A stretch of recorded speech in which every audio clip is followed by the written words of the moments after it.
brace yourself, because you're about to dive into another free first-hour episode of the Higher Side Chats, and we just want to let you know that whether you're looking for a companion through your paranoid insomnia, entertaining yourself through one of life's mundane activities, or trying to ward off the internal screams of all those sad, smothered souls around the office, THC is here. And you should know that every episode of the Higher Side Chats has an entire second hour for Plus members. Sign up at thehighersidechatsplus.com and you'll get years of Plus show archives, lifetime forum access, a special invite to Greg Carlwood's monthly joint sessions, MP3s of THC music, bonus episodes, tour videos, and 10% off t-shirts, grinders, and whatever else ends up in the Higher Side store. It's $8 a month that you won't miss, so become a Plus member and treat yourself in these troubled times. Always action-packed and commercial-free, which means you'll unfortunately never hear my voice again.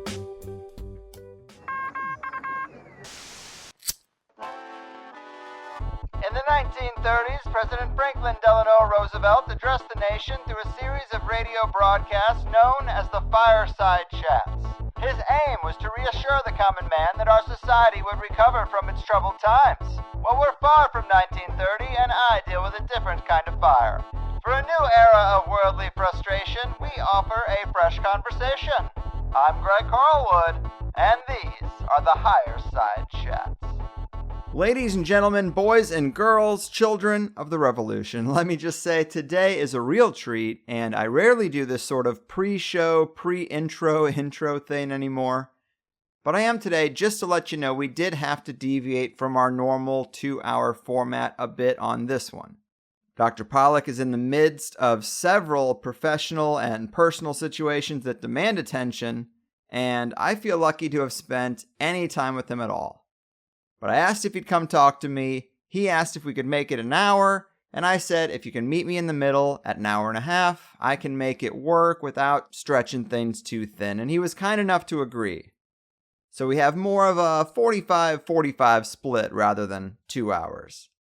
And it's fine by me, because I can be flexible. I can have interviews that we might not otherwise have at all by being flexible.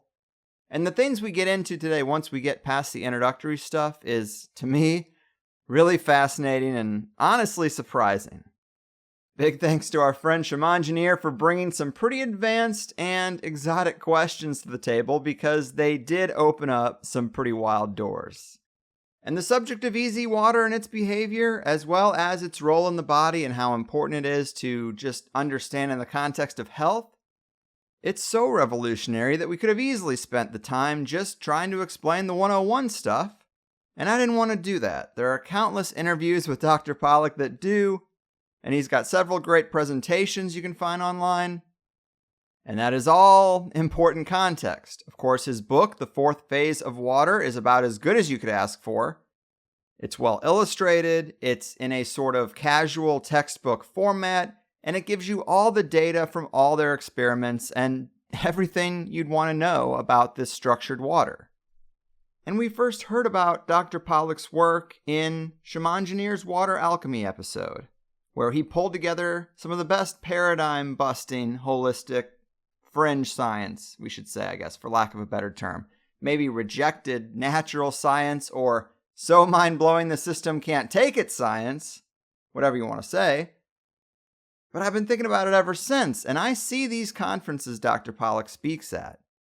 And of course, a speaker doesn't sign off on everything the other speakers say in places like that.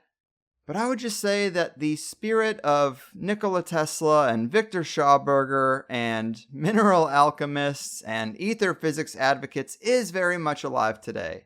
Yes, overshadowed and outgunned by the big machine of economic interest and paradigm-controlling pre-approved boxes of so-called scientific inquiry, but it's there nonetheless. And I hope this serves as an inspiration to explore that world more, while its thought leaders of today are still with us. But let's do the damn thing. Buy the ticket, take the ride, and let's surf that easy wave to the promised land with the man himself, Dr. Gerald Pollack. It's the Higher Side Chats podcast, but you can call it THC. Always talking fringe ideas, digging up conspiracies. Stuff they don't want you to know, it's the stuff we want to see. That's live here on the Higher Side.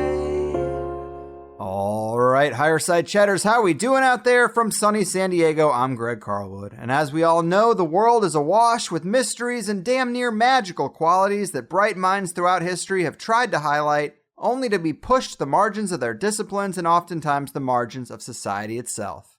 Nikola Tesla, Thomas Townsend Brown, Rudolf Steiner, Wilhelm Reich, Jacques Benveniste, and Victor Schauberger, just to name a few. And it seems that upsetting the scientific apple cart has repercussions that just don't seem worth the risk. And you might ask yourself when the last time we had a radical new scientific breakthrough outside of the technological space even was. Sadly, our scientific system supplies an unfortunate soup of egos, assumptions, skepticism, tradition, financial interests, fear, indoctrination, corporate sponsorship, and a pre-approved paradigm that is simply sometimes wrong. Which brings me to today's topic, the life-giving fundamental element of water. It covers over 70% of the earth, makes up over 60% of our bodies, but there is still so much about it we don't understand. But luckily, the work of today's guest, Dr. Gerald Pollack, has definitely moved the needle, probably more so than anyone I know living today. Dr. Pollack is known for his work on the fourth phase of water, also known as EZ or structured water, where he found that H2O placed near a hydrophilic surface builds up layers of this gel-like, negatively charged structured water, better described as H3O2. As his work has progressed, it's turned the world of cell biology on its head, clarified the interaction between water and light, shown that just these two simple components can provide free energy, taught us so much about the water in our bodies, and has opened the doors for many new applications in health, energy, and beyond.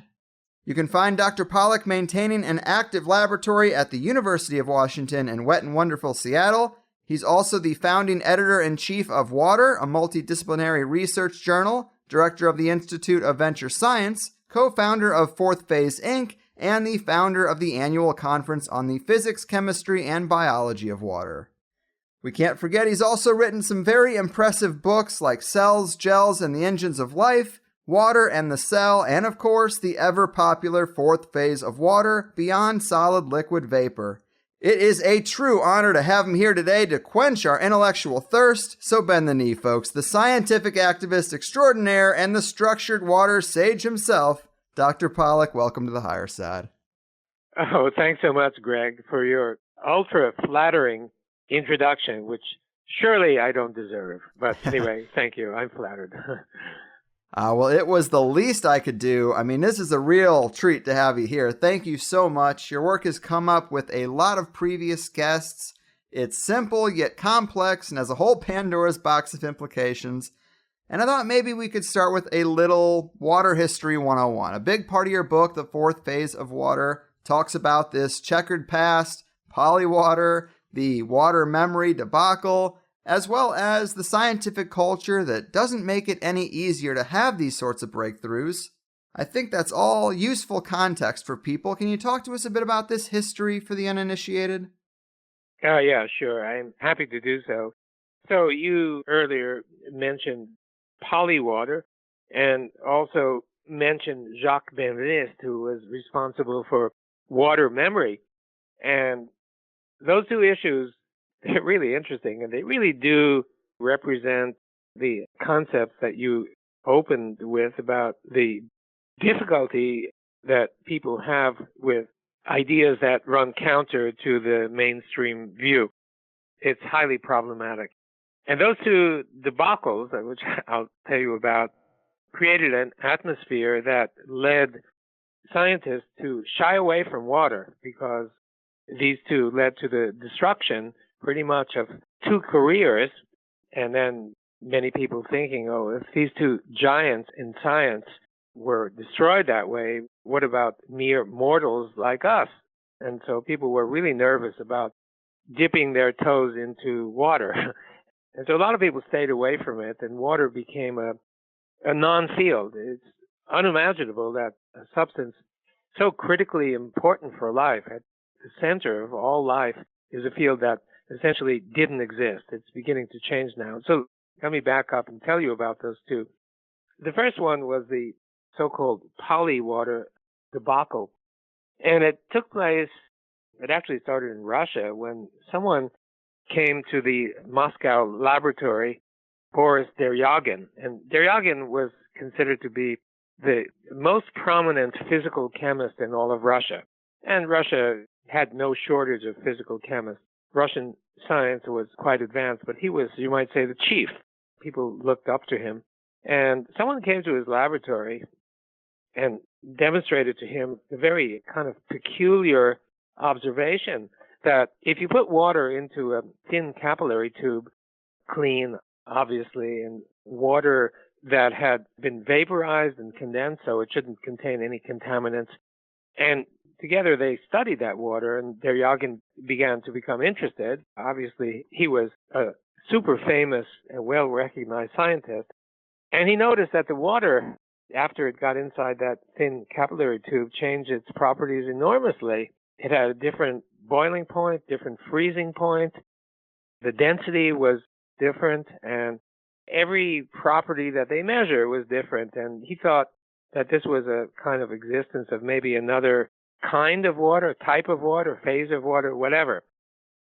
During the Cold War period, this was in the 1950s, some of the papers began getting translated into English, and Western scientists were really interested in this exotic-sounding finding from a famous Russian scientist. And they then had two choices. One choice is to take it up and study it some more and see if they could even leapfrog this famous scientist and come up with more and more interesting stuff that built on his observation. And the other, since it was the Cold War time and the West was obviously in confrontation with Russia, Soviet scientists who the West was led to believe were completely incompetent, which obviously wasn't true, but a good propaganda. And so some scientists said, oh, this is impossible. We're going to demonstrate that it's wrong.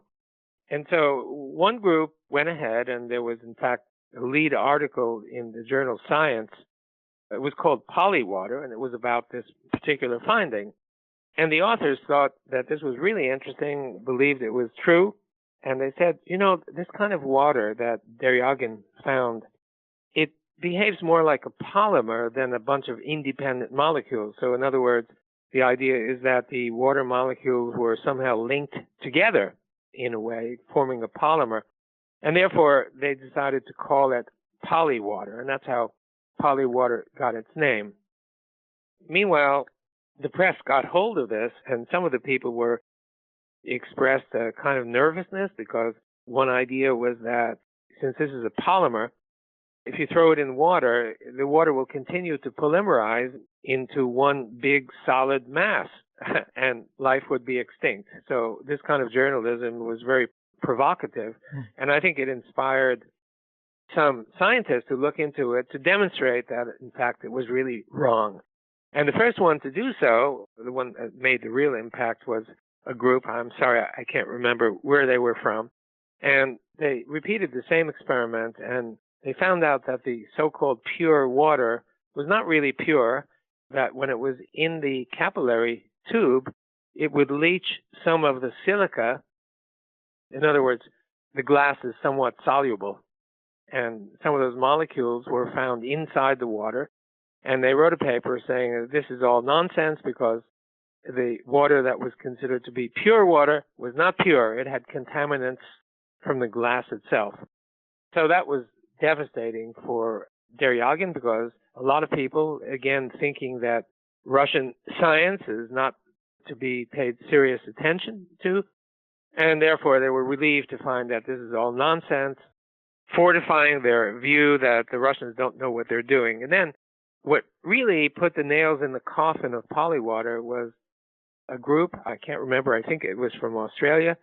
They put some salt in the water, and after they put salt in the water, they found that the properties, or some of the properties that Deryagin had found and put into his papers were probably due to salt, and he suggested, or they suggested, that the Russians were doing the experiments in the summertime, and they were probably sweating in the water. Of course, this is preposterous when you think about the number one physical chemist in all of Russia, but, you know, the word got around, and finally, polywater was dead. Not only dead, but it became a scientific joke, so to speak. And what happened a few years after that was Deryagan himself wrote a paper essentially retracting everything. And so polywater was seemingly dead forever. However, I met two people who worked very closely with Deryagan in one of my trips to Russia.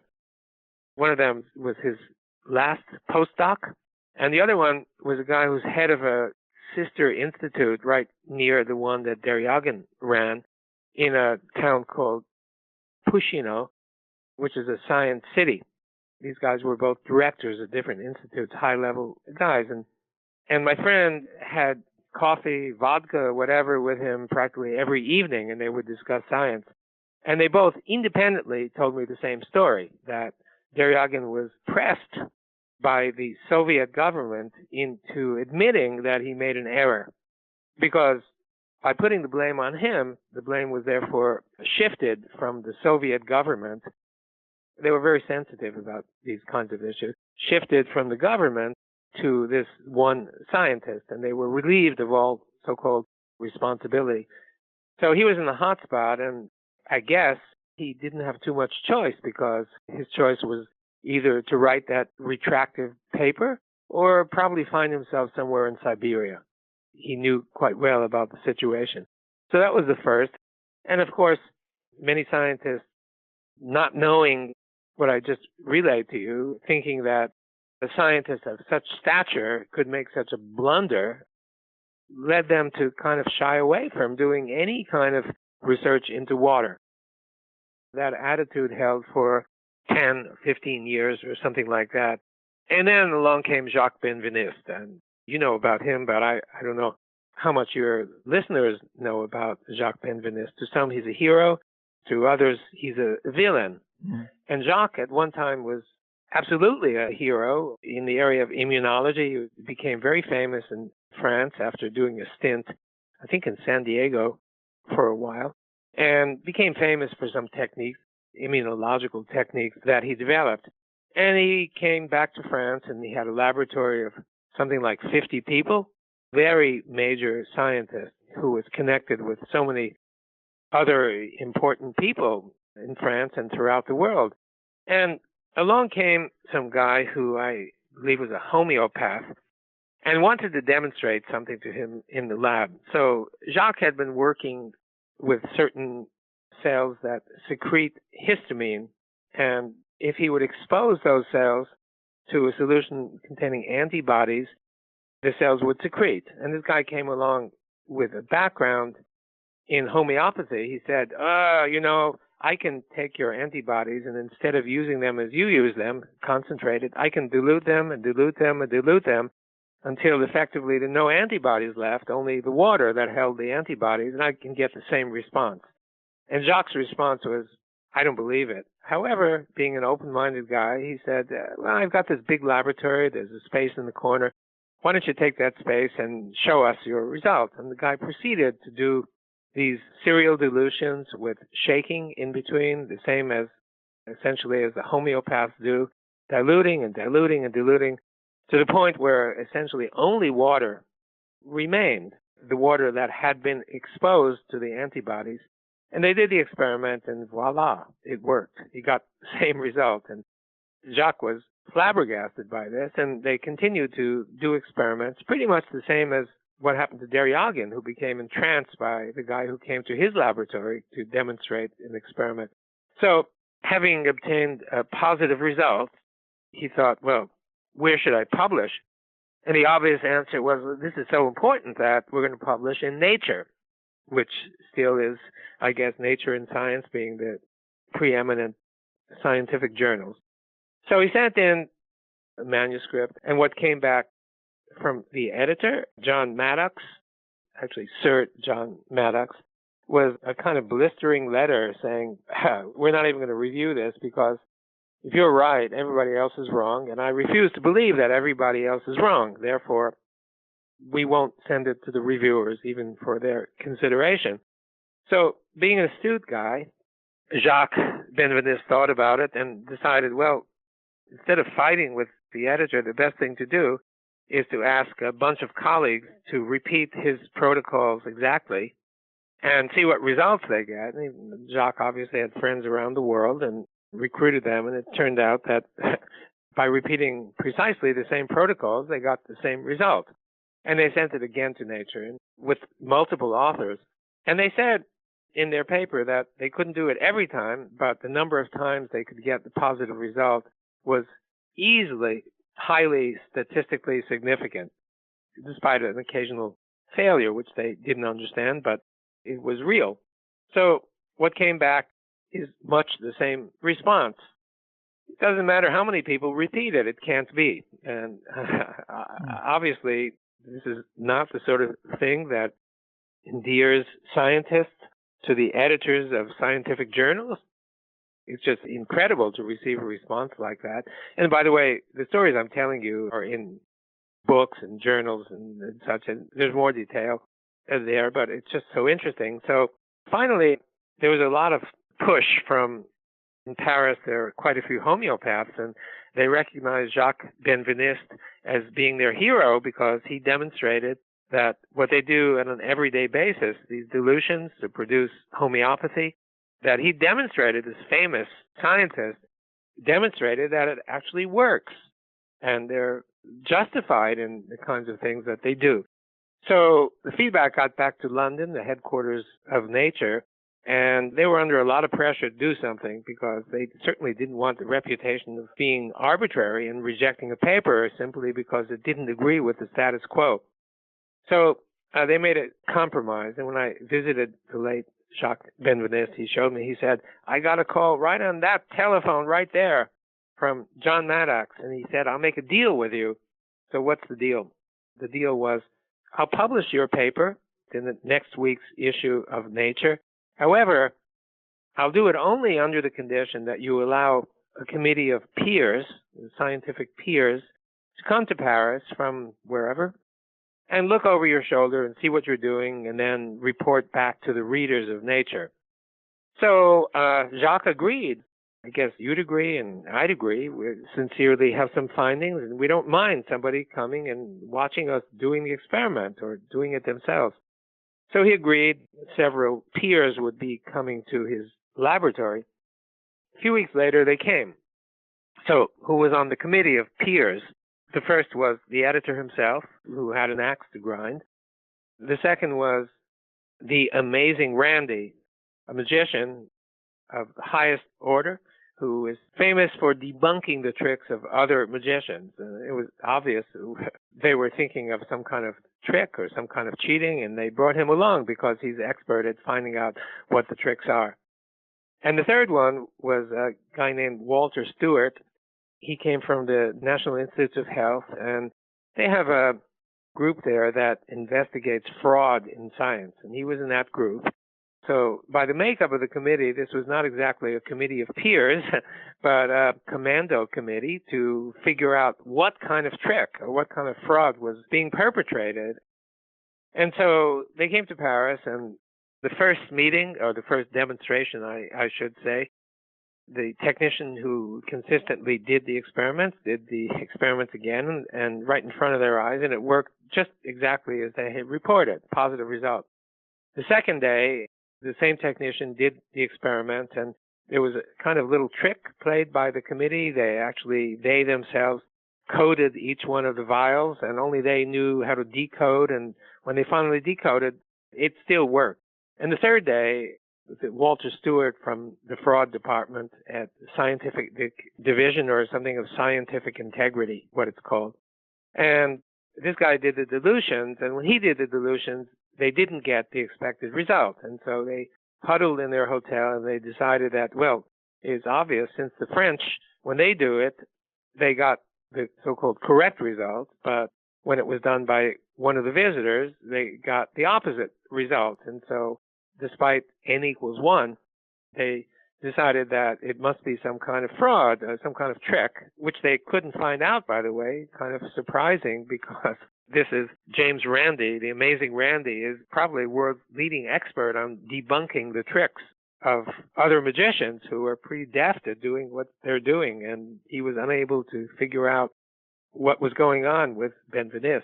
So they wrote a paper in Nature, and they said, well, this whole thing is a water memory, which is what they refer to it as, because the water that was diluted seemed to have memory of the molecules with which it had been in contact before the dilution. So the title was something like Water Memory is a Delusion. In other words, a magic trick. And his career went south. It went so far south that he couldn't get any more support. His lab essentially closed down at the height of his career, and he became a scientific joke. The joke runs something like, you're having trouble with memory? Drink some of Benveniste water. It will come back. So anyway, those two, the polywater and water memory, had devastating effects on water research, because although water research was a rather prominent field before the 1950s, as you could imagine, it was quite natural that it should be, it kind of vanished from the field, with a few exceptions, for several decades. And so there was almost no continuity in the field. And some of us crazy people found the subject to be of interest. In my own particular case, it was following a scientist who is now 100 years old this very year, Gilbert Ling.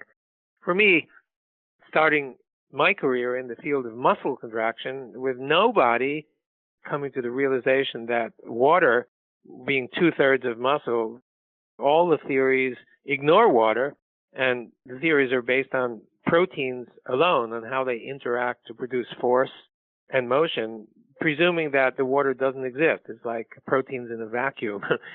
And so I, being in the field and not being happy with the current theory of muscle contraction because it didn't fit the evidence, and looking around for alternatives, the idea that water might play some role became potentially really interesting. So that's how I got into the area of water. But I think I'm giving a monologue, and I need to stop and ask you for follow-up questions.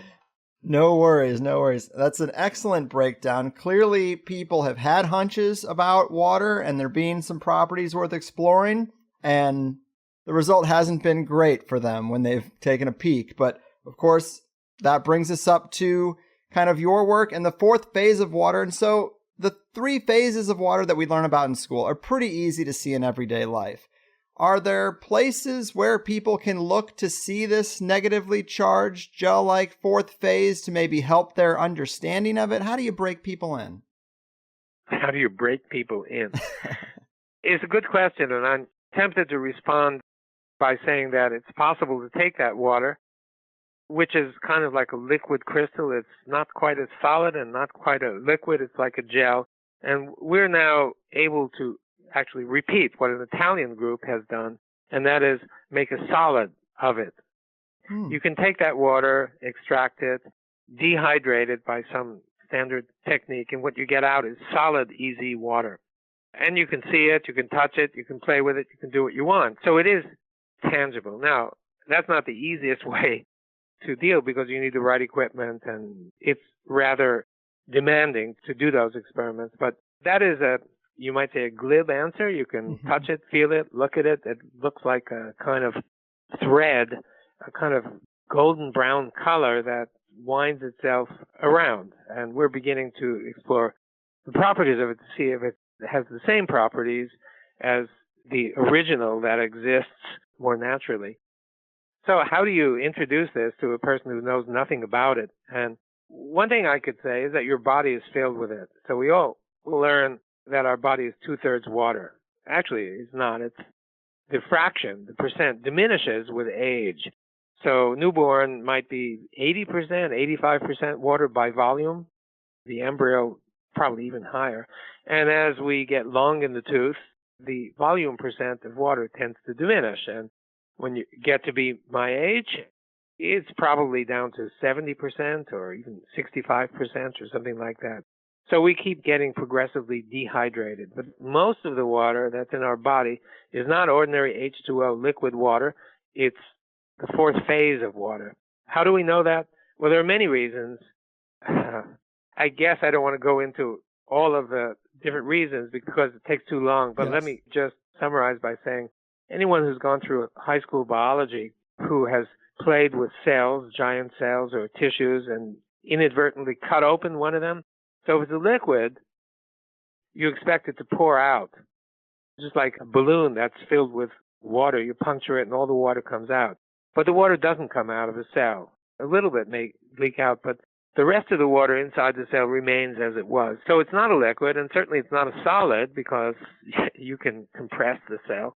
So it's somewhere in between, and other evidence points to the fact that it's actually fourth phase water. It makes a lot of sense because this water forms next to surfaces, particularly hydrophilic or water-loving surfaces. That is, the kinds of surfaces, if you can imagine, like take your desk and drop a droplet of water on your desk.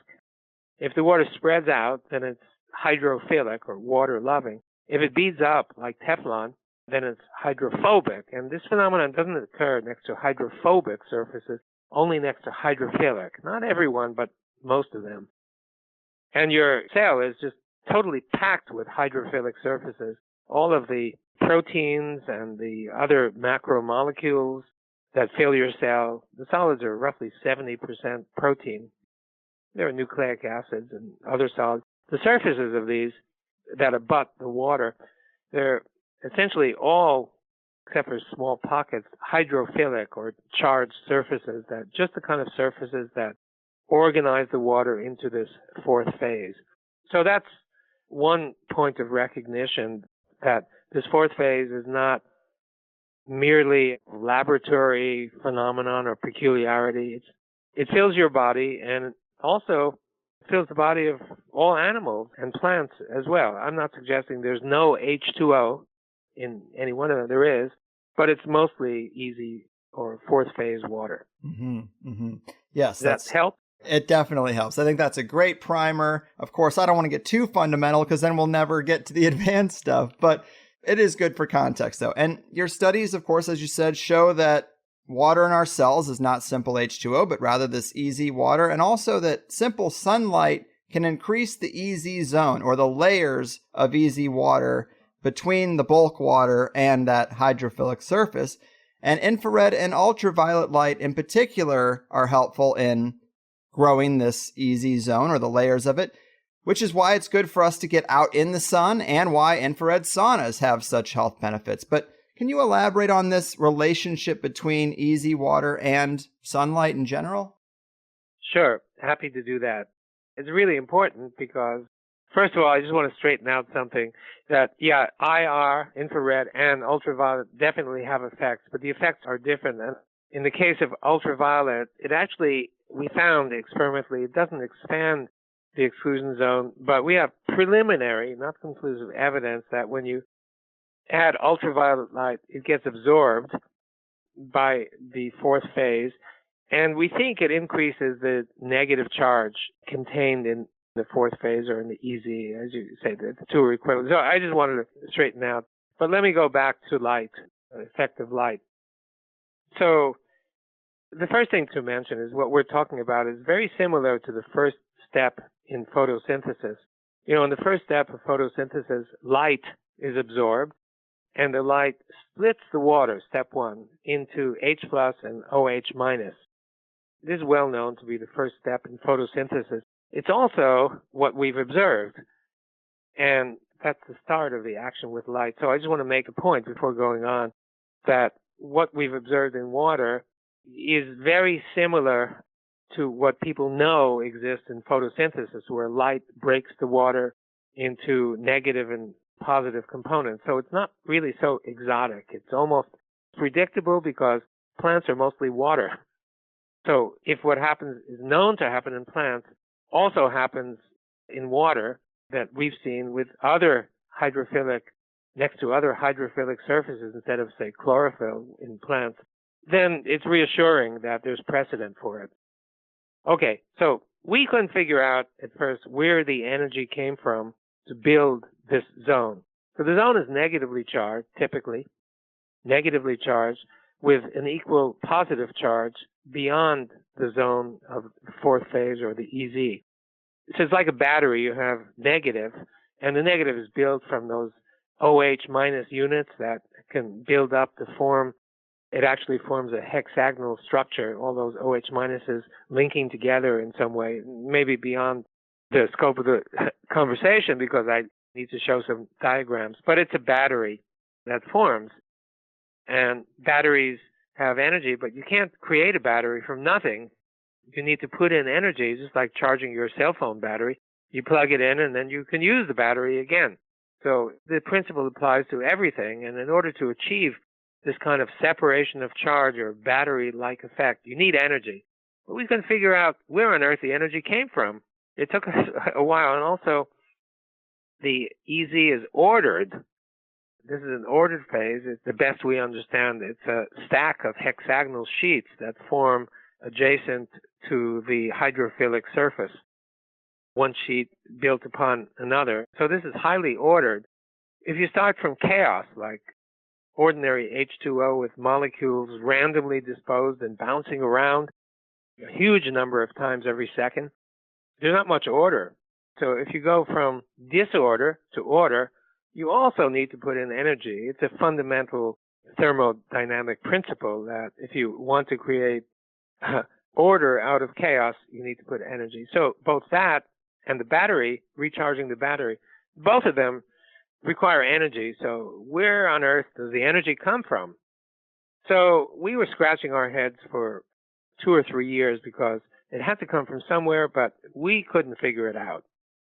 Maybe because of my dense brain or something like that. But one day, a student who was doing what he was not supposed to do actually led to our figuring it out. And what he did was he had an experiment where he had some hydrophilic material, I think it was naphthalene, which we often use, but not always, naphthalene, sitting in water, and next to the naphthalene, we had an exclusion zone, EZ, or fourth phase water. And beyond that, we had little particle spheres, microspheres that are excluded from this liquid crystalline EZ area. And so we could easily identify the EZ as being the area between the hydrophilic surface and where the microspheres were. So we could watch it in the microscope. So the student was doing the experiment, and he found a gooseneck lamp sitting next to him, and picked up the gooseneck lamp and shined it on the chamber and called me over and said, "Hey, take a look." And I could see that the region of the chamber that was illuminated with that lamp was much bigger than other regions of the EZ. And the longer he held the lamp there, the more it would grow. And when he took the lamp away, it receded back to its original size. So from his, quote, experiment, unquote, we got the idea, well, if photons, light, was important in expanding the EZ, maybe it's actually photons that are responsible for even the original buildup of the EZ. And we tested this using a formal experimental protocol, and we published the results, and we looked at different wavelengths to see which ones are the most effective in doing this. So we started with the ultraviolet, the shortest wavelengths, and we found little or no expansion of the EZ. And as the wavelengths moved to the longer ones into the visible range, starting with violet and blue and green and so on, we could see that the longer the wavelength, the larger the effect. But when we got to the very longest ones into the infrared, we saw a huge effect, much, much larger by an order or even almost 2 orders of magnitude than any visible wavelength, especially at the wavelength of 3.0 micrometers. That had a huge effect on expanding the exclusion zone. And if we left that very feeble light that came from the LED that we used, if we let it stay on, we could get increases up to 10 times the size. So the effect is absolutely huge with really small, low intensity of light. So it became clear that, yeah, there is energy, and the energy is natural. It comes from the environment. Or you can add yourself. You can turn on an IR infrared lamp and watch the exclusion zone grow. Or you could just do nothing. There's plenty of infrared energy out there, although most people, including myself, I must admit, early on, don't realize where it comes from. Actually, if you put the bagel in the toaster and look inside the toaster, you see the coils glowing bright orange, and it's hot. and you say, oh yeah, well, it's generating heat, and heat is pretty much the same as infrared light or infrared energy, so it's generating infrared. The same with the oven, the electric oven. And that's true, but it's also true that infrared energy is coming from everywhere. So if you're sitting in a room and you darken the room, turn off all the lights and the shades are closed, curtains drawn, whatever, it's dark in there. You can't see anything, and if you take out your cell phone and try to photograph it, you'll get nothing. But if you take out a camera that has an infrared sensor instead of a visible light sensor, just replace it, and there are lots of infrared cameras out there, you'll get a beautiful image of everything at night, for example, or in a darkened room, because everything is generating infrared energy. If you capture that energy, you get an image. The military, of course, uses it for looking at images at night, and it can be particularly useful. Astronomers use it as well. So it's all over, which means it's free energy, which means it's unlike what you read about in a chemistry textbook about free energy. This is literally free. It's free for the taking. It costs you not even a nickel, and you get it. And because this energy is always around, you need to go to absolute zero to get rid of it, which is not highly practical. It's there, and because the energy is there to build easy water, you always have easy water. Whenever you have the correct conditions, and that is the right hydrophilic surface and ordinary water, you have infrared energy, and the infrared will build easy, which means you always have easy water. And the funny thing is finding out that light is the driver. You know, it took us at least a couple of years to scratch our heads and figure out, and being unable until that student found it. So I do some teaching here at University of Washington, and I had a class, and I was explaining to the class something about our findings. And instead of telling them the energy source, I asked the question, can anybody figure out where the energy might come from? And a student sitting in the class raised his hand rather tentatively, and he said, he was almost embarrassed to offer his suggestion. He said, light? I grabbed that student quickly and got him to work in our laboratory. He could figure it out right away. It took us 2 years. So there you go. Wow. Anyway, it's light, and that's how we came to understand. And of course, it has a lot of implications. Not just that the situation is similar to the first step of photosynthesis, but a lot of applications, especially for health. Absolutely. That's such an impressive discovery. And you have shown that when you have this water where the charge is separated, you can actually use that energy to power a clock or light a light bulb. To read a little from your book, you write, we have shown that easy batteries can supply charges and that they can store charges for substantial periods of time. Further, they can deliver a significant fraction of that charge. That charge can provide energy for driving diverse processes ranging from chemical reactions to hydraulic flows. Indeed, the easy battery could be a versatile supplier for much of nature's energy. Well, I'm no scientist, but that sounds pretty exciting. How far can you take this? Could this ever be a real factor in society's energy needs, or could it power an engine or something like that? Well, it struck us that the answer was yes, and one of my students who was actually working on that project and demonstrated, it was a PhD thesis, that you can actually light a light bulb with that energy, a small light bulb. So he demonstrated possibility. He didn't demonstrate practicality, because to demonstrate practicality, you need a lot of energy. Otherwise, it's just a laboratory phenomenon. And he convinced me that we should form a company to develop this. And we did, and it was not my idea, but I think it was his idea. Let's call it Fourth Phase Incorporated. We did, and we now have a company that's set up and pursuing several of the findings in our laboratory to see if they can serve to benefit the world. That's one of them, but we put it on the back burner because at first we thought filtration was more critical. Our waters are just filled with all kinds of trash and chemicals and pharmaceuticals, and it's becoming a problem so serious that it's having a really major impact on people's health, and incidents of chronic illnesses are increasing. So you can take water and you can actually put it through a process called reverse osmosis to get rid of pretty much all the junk, but the cost of doing that, it's highly energy intensive. And while it's possible to do something like that in Saudi Arabia, which in fact is what they do to get essentially all their water because they have no other resources. But apart from them, it's not so feasible for the rest of the world because it's so expensive to do it. You can take salt water and get drinking water out of this process. So we know that since the exclusion zone, by definition, it excludes essentially all or almost all of these pharmaceuticals and bacteria and viruses, and the only energy that's required is the energy of the sun. You just capture the easy water and you can get energy. And the company has been working on this, and we're still working on it. Also, in the back burner, we're limited basically by resources.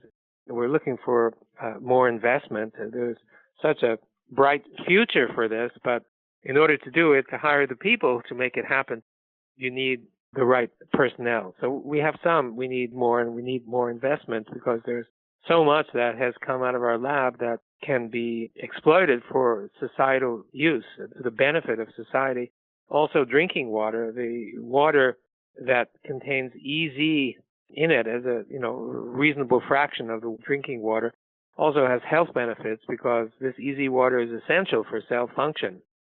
And we're working on developing that, but we've learned that going from a laboratory demonstration to building the technology is a giant step. It's not so simple to do it, to make something that's actually practical for people to use. So we're working hard on all of these, and just rounding back to your question about practical use. Yes, we do think so, but we've been limited in our ability to work on and develop these outcomes. Mm-hmm.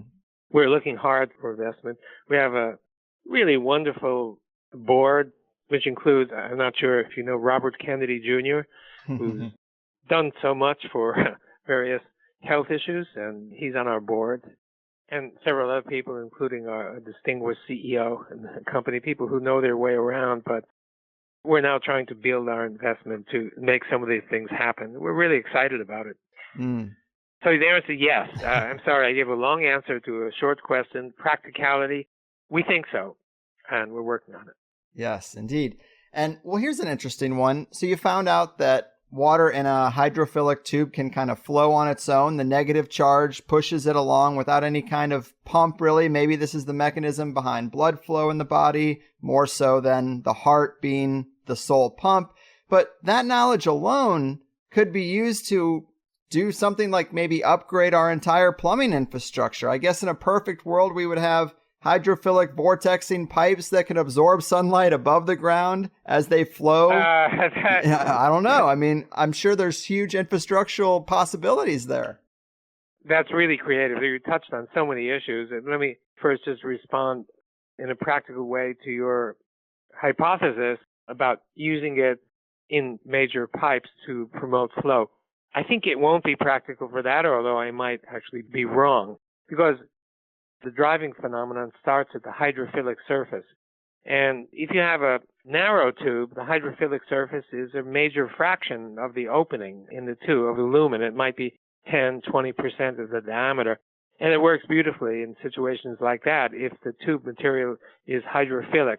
If you have a giant tube, like some of the underground tubes that take water from some glacial melt, for example, as a conduit to the city, these are huge tubes, and because their diameters are really large, the EZ is a very small fraction. The EZ that forms just inside the tube material is a very small fraction of the tube diameter, and it won't work so effectively. I'm not suggesting that it's impossible, but I'm suggesting that it may not be practical in the manner that you suggested. If you, on the other hand, put a lot of small tubes in parallel, yes, then it can work, and it can work effectively. But returning to the heart, just before this interview, I was speaking to my student who's been working on that project, and we're putting together a couple of papers just before his PhD, which he's about to receive. And we did indeed find that in the cardiovascular system, this mechanism, this flow mechanism that you alluded to, is actually working, probably at the level of the capillaries. And so you don't actually need the heart to get flow. Let me explain.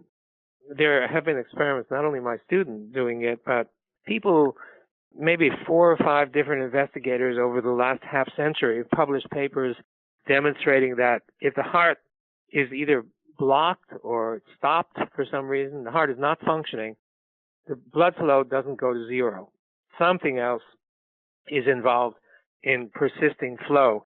And it doesn't flow at the same rate by any means. It's much slower, but it keeps going. And in the case of my student studying the flow in the chick embryo, when the heart is stopped by injecting potassium chloride, the flow continues. He demonstrated the same as what other people demonstrated. It keeps going. It's kind of surprise because we expect the heart stops, you're dead, and there's no flow. But it's not true. The flow persists for, say, an hour in his case, or more than an hour. And as I said, it's reported in other labs, but nobody pays attention because it seems too exotic to be true. But we have clear evidence that it's true. So there's got to be some mechanism that drives it. And when we first found this phenomenon of flow in tubes, let me just explain how we found it. This was also a kind of student who was maybe being slightly disobedient. And, well, maybe that's not the right word. His eyes were open. So he had an experiment where he was using the same material that I mentioned. It's called Naphion, and it builds very nice exclusion zones next to it.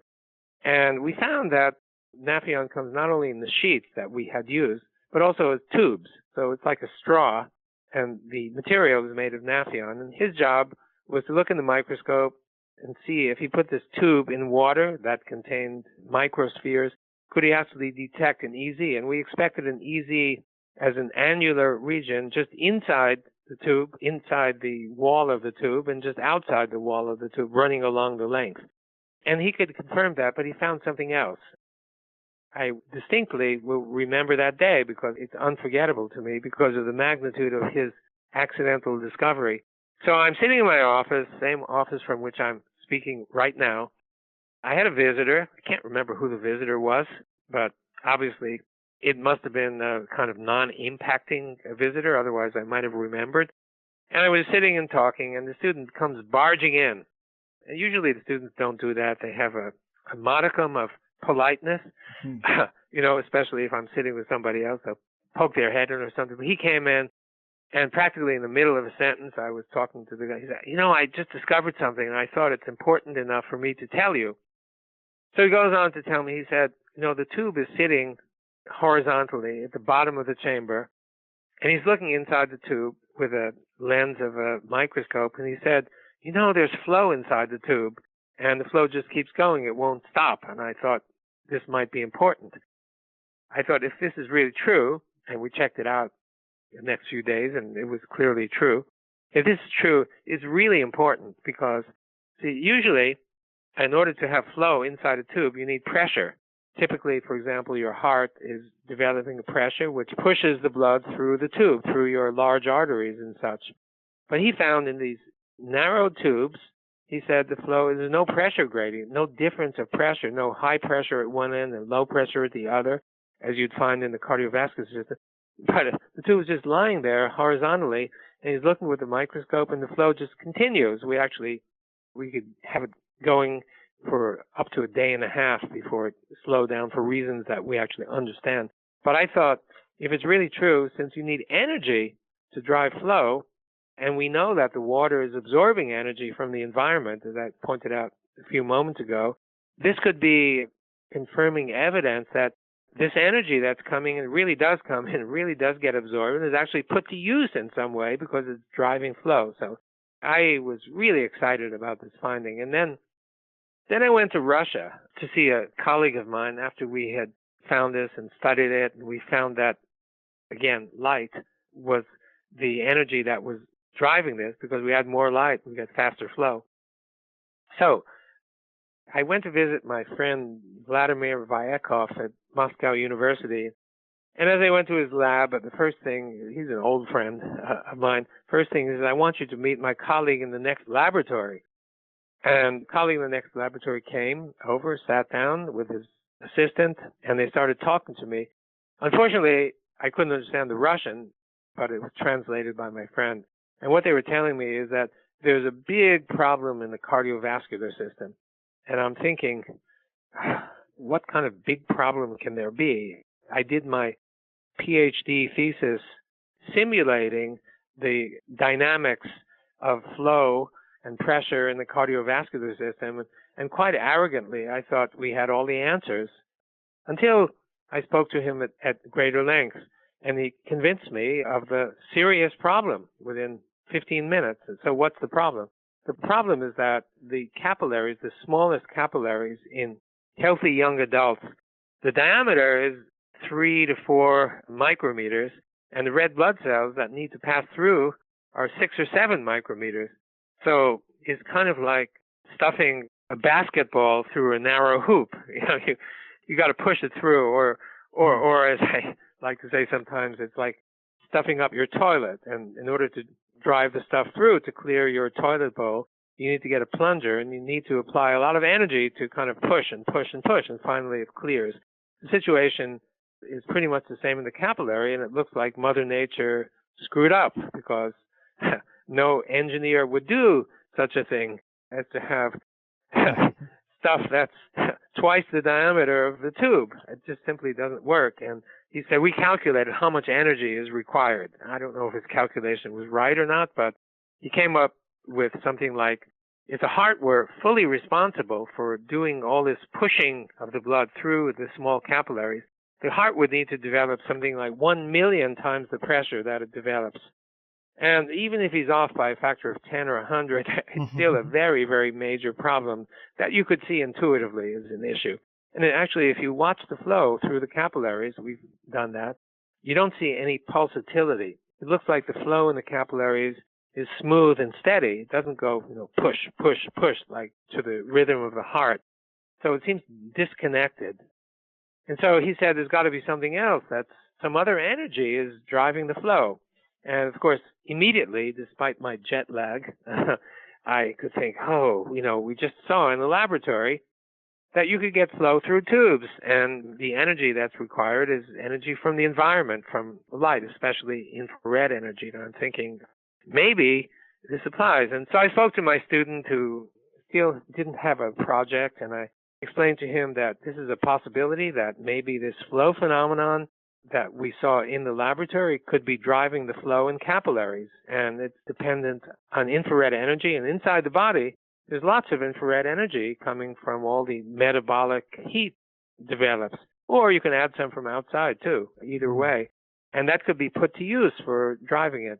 So he admits to me 3 years later that he thought my idea was preposterous, but he accepted it anyway. And after he began doing experiments, he's now absolutely convinced by his evidence that this is true. So the bottom line is that for all of us, if his evidence holds up, and I believe it should because it seems pretty clear, that the heart is not the only supplier of energy to push the blood through the system. There's another one, an auxiliary, and that is in the small vessels, perhaps the capillaries, or maybe arterioles, or somewhere along the line. There's another mechanism, and that mechanism is the one that's based on easy water. And if you wish, I can tell you in about 2 or 3 minutes. I just don't want to. I know you have a lot of other questions. We know pretty much how it works. So it's in the book, fourth phase book, which, as you say, has gotten pretty popular. Yes, it has, and rightfully so. I really do love it all, but I would like to spend the last bit of time we have together trying to get beyond what's in the book, if you don't mind. But for the main event here, I think we can call that a wrap. You've been really generous with your time, and thank you so much. Yeah, thank you very much for the interesting questions. I really appreciate that. Well, the least I could do is have some questions for you, but it was quite fun. Definitely an honor and a pleasure. I know you got to go. I will make sure to tell the people about your books and website, remind them of all that good stuff. Keep doing the great work you're doing, and have a good one. Okay, my pleasure, Greg. Okay, take care. Bye. Rock me like a hurricane, Higherside Chatters. How was that? Dr. Gerald Pollack, the water wizard himself. Again, I'm sorry it was a little short, but that plus show where the respectable, incredible Dr. Pollack goes on about his other interests in weird science, to me is pretty amazing. He's just such a nice, genuine guy. I definitely wanted to be respectful of his personal obligations and not take up more time than I agreed to. So I cut him loose and said, look, I can tell the people that they should check out more on your website. I can tell them that The Fourth Phase of Water is the book they should pick up to get started. And that's what I'm doing now. Please do support Dr. Pollack, promote him, study his work, and let him know that you liked hearing from him and you want to hear more. On THC in particular, because I really pestered him for this, and I do want him to know that his time was well spent, his message received, and that it was an opportunity as much as it was a granted courtesy to the guy who wouldn't stop emailing. As for the show itself, I definitely didn't want to retread too much ground from Dr. Pollack's other interviews, or why am I even bothering the man? So I thought I would just hit 2 of those starter questions. The first being what chapters in the history of water science are worth telling as a way of setting the stage for A, how there could really be so many fundamental aspects of water that we haven't fully explored yet, and B, how the scientific quarantine, either imposed by funding or self-imposed by established bias, which I think is subconsciously encouraged, but regardless, how that interferes as well. You know I like exploring that with things like energy and transportation and medicine. It's important to know the road you're on, and you have to open people up to there even being more to know before you hit them with the paradigm-changing stuff. And then the other intro question was, how do we summarize this work and what easy water even is for people who don't know? You gotta try. But with those 2 questions, we were a third done, and I had a minor panic attack. But luckily for at least the larger THC audience, we talked about a lot of this stuff with Dr. Stephen Hussey in the last episode, especially on the health side. So I went straight to the energy side, because so many of Dr. Pollack's other interviews are dominated by the health side, and I get it. We want to know what we can do to increase the magic elixir of the easy gods. And yes, easy water is key to understanding the infrared and juice cleanse healing modalities, homeopathy as well. It revolutionizes the concept of the heart and blood flow. It's no small thing. And I've heard people ask him about the effects of fluoride, glyphosate, sugar, and heavy metals on structured water, or the ratio of easy water in our bodies. And surprise, surprise, it's not good. We already know these things aren't great for us, so let's talk about water engines, rather than a new understanding of why poison in the food supply might be a problem.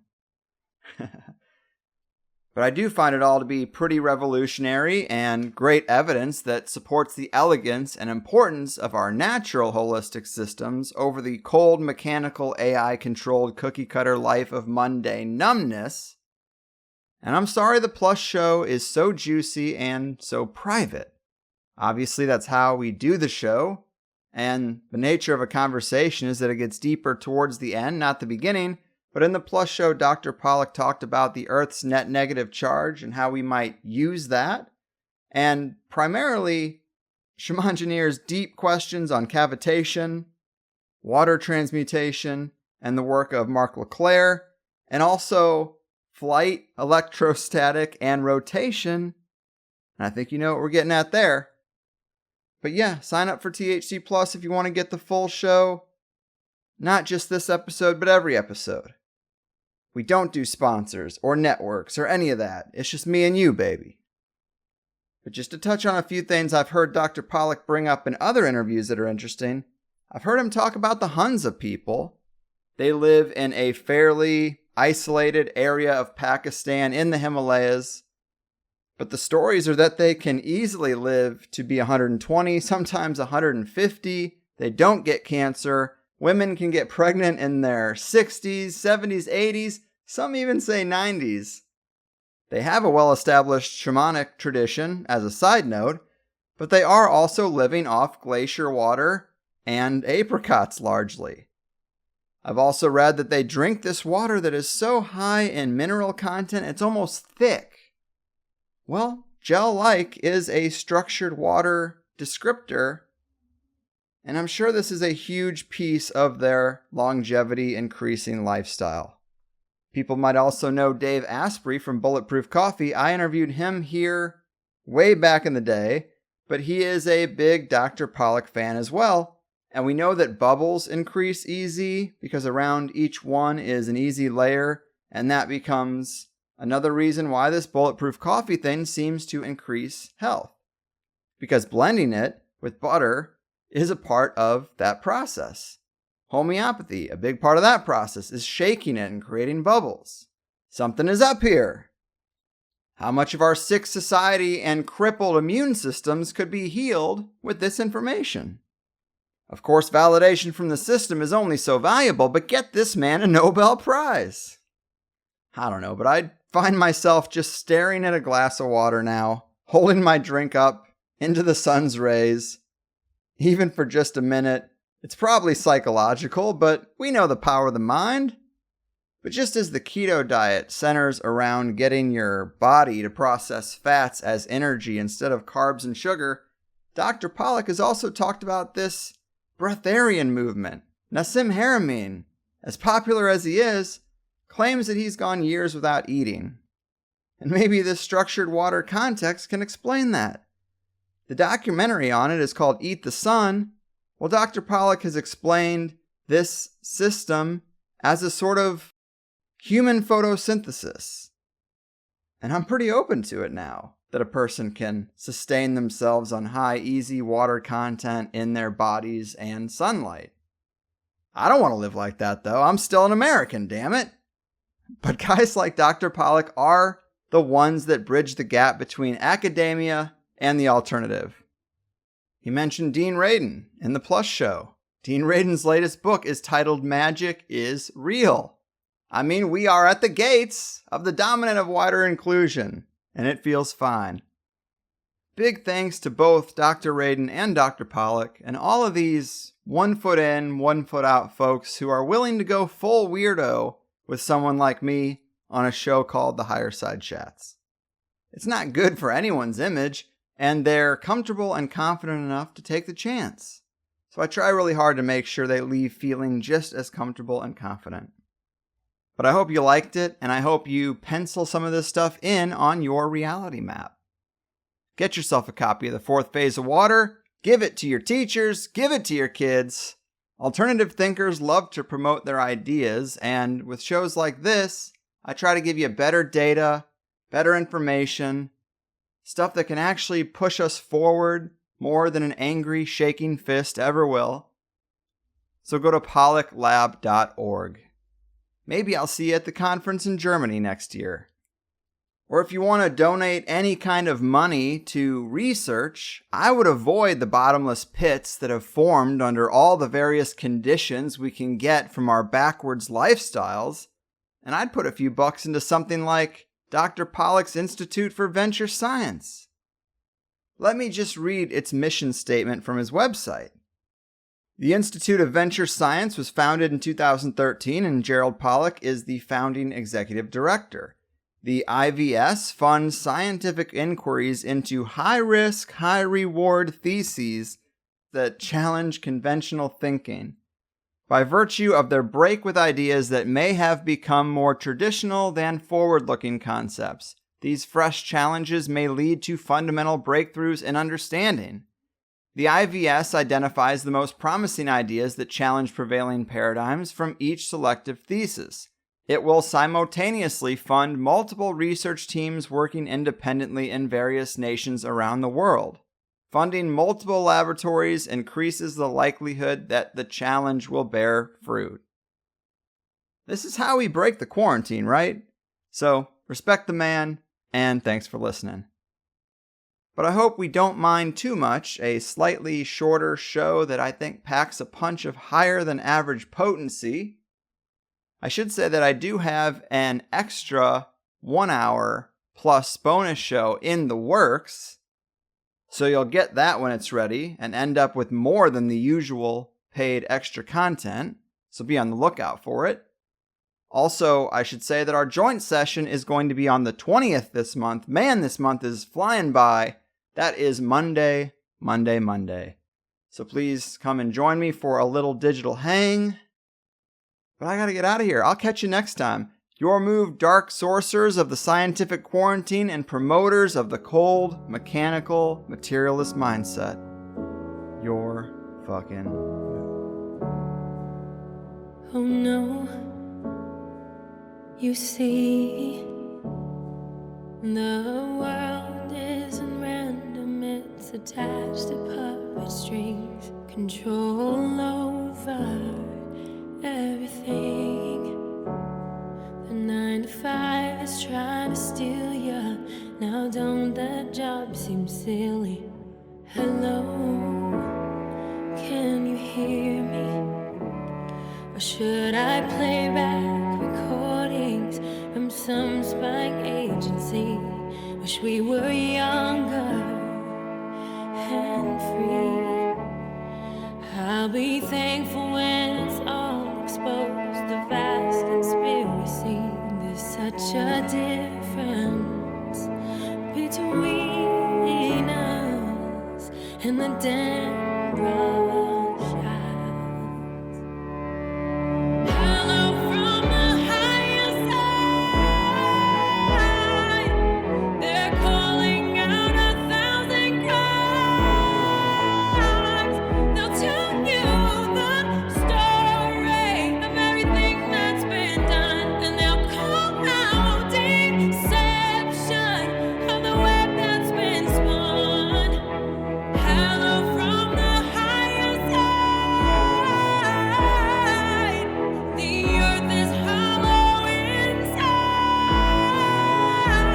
They'll tell you about something that no one else will. Have you heard about Saturn? Have you heard about the real since the war?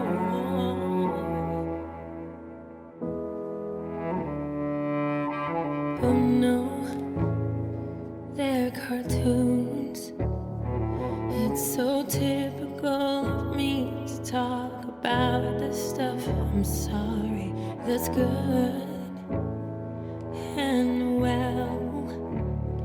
Did you ever hear the argument that nothing really happens? It's no secret, and that the best is plus. It's doubling your time.